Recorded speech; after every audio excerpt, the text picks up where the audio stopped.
Smalls, I think you've already kind of answered a portion of this concerning annexation, but I'll go ahead and put the question here, and you can respond as you see fit. Tell us why the town of Oak Island refuses to do a necessary cost analysis before property is annexed. This might be a better question, but you can. I don't know why. I do know you should have. As I said a while ago, town of Oak Island since June has doubled in size. In fact, it's increased by 106%. There is no plan that they have made available to us. There is no plan that I'm aware of for handling that growth. I haven't seen any study that shows what portion of that is going to be infrastructure that we're going to have to provide and what they're going to provide for themselves. I do know that as of Tuesday night, that 106% increase in our land mass includes less than 1% in our tax base. If charged their property taxes at the rate of the town of Oak Island today, that total land mass would be paying $38,000. Our annual budget is $24 million. Of that, I believe $6-7 million is property taxes, and that entire land mass would be paying us $38,000. I believe the council has acted precipitously. I believe they have acted without proper planning. I don't know that there's anything that can be done about it now. You can't unring the bell. But I can help the council. I can stomp my feet and insist that the council begin a study to try to tell us over the next 5, 10, and 20 years what the current taxpayers are going to have to pay to provide the infrastructure all the way over to Boiling Spring Lakes. Thank you. Okay, relatively simple question this time. Okay. Who will pay for repair of roads when and if the sewers are operating? That's already in our capital improvement plan. You will.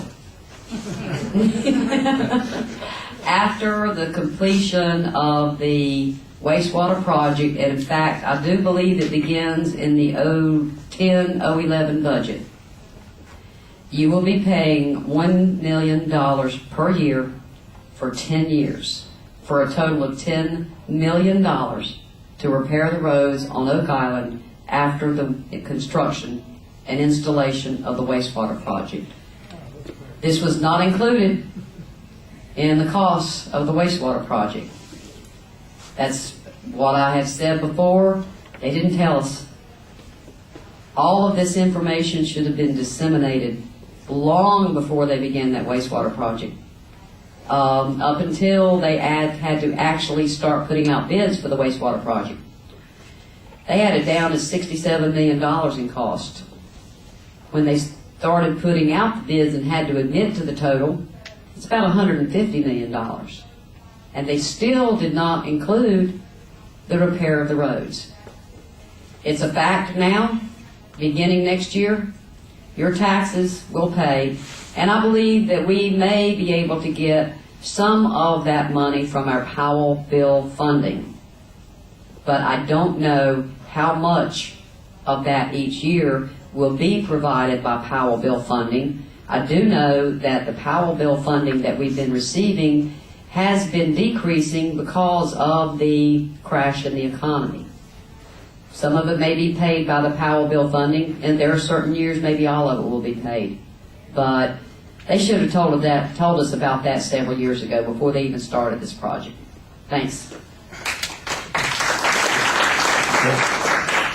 I have two more questions and then a wrap-up question that I think is kind of a combination of the two that probably give you a good opportunity to reiterate some things. But one of these is kind of like one of the earlier ones. I'm not sure that the numbers are correct, but I'll just read it and what is your plan for the $75 million shortfall due to property devaluation? I'm sorry, I just don't understand that question. What $75 million shortfall? what it is today to what it will be whenever the devaluation comes in? $75 million in devaluation of the property tax base. When they did the revaluation in 2007, the tax rate for the town of Oak Island was around 33 or 34 cents per $100 valuation. When they did the revaluation and our property tax base went from approximately a little over $1 billion to over $4 billion, it quadrupled. They reduced the tax rate to around 12.5 cents per $100 valuation.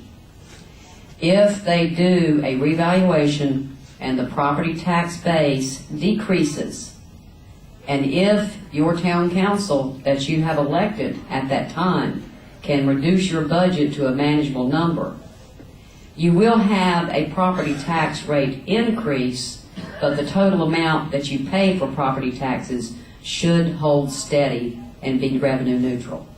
Thank you. Okay.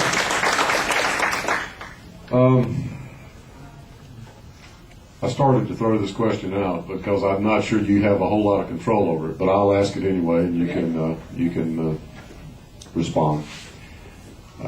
It begins with a comment that says, "We need new jobs." How many jobs would be created by solar electric powered monorails for public transit, and is this a good idea?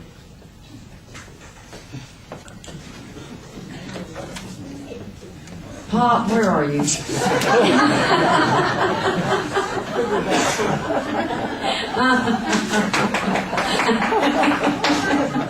Pop Wolf has been talking to me, 5 years, Pop?